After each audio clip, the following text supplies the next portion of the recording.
Now that we understand about atoms, next we're going to take it to the next level by looking at bonding between atoms to make molecules. So for example, if we have two hydrogen atoms that come together to make diatomic hydrogen, we can plot the energy as a function of the distance between the two hydrogen atoms. When the distance between the two atoms is infinitely far apart, the energy is given a value of 0. There's no positive attractive force between the two atoms, and there's no repulsive force. As the distance gets smaller and smaller, when the atoms come closer and closer together, the energy becomes negative as the attractions win out, because now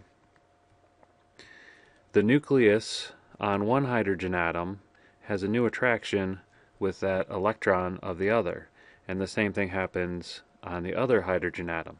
Positive attracts negative, so as we bring these two atoms closer together, the energy decreases.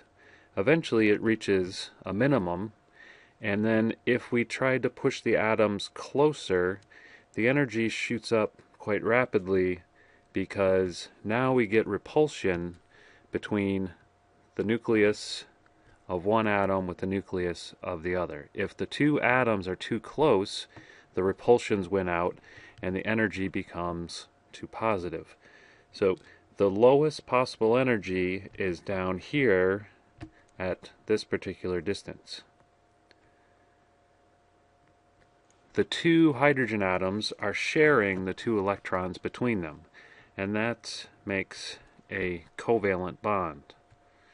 It doesn't have to be just two hydrogen atoms. We could do the same thing between one hydrogen and one fluorine atom. These would also end up sharing two electrons. However, they don't share them equally. You can measure how much one atom is attracted to the bonding electrons, and that's called the electronegativity. In general, elements at the top of the table and to the right have the highest electronegativity values. Fluorine is given a value of 4.0, which is the largest number of any electronegativity. Hydrogen is given a 2.1. The more electronegative means the electrons spend more time close to the fluorine. And so we can show this by writing a positive sign with the arrow extending towards the negative part. So in other words, we have two electrons between the hydrogen and the fluorine. But if we look at the fluorine pulling on those electrons, the electrons spend more of their time close to the fluorine as compared to the hydrogen. That makes a dipole. And we can measure the dipole by looking at the electronegativity values and subtracting and calculating the absolute value of the difference, which gives us a difference of 1.9. 1.9 falls at the upper range of what's called the polar covalent bonds. Nonpolar covalent means the electrons are completely equally shared. For example, between two hydrogen atoms. Neither one pulls on the electrons more strongly than the other. A bond between a hydrogen and fluorine is polar covalent.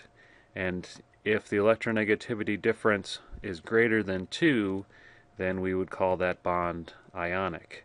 And an ionic bond, positive to negative, such as sodium chloride.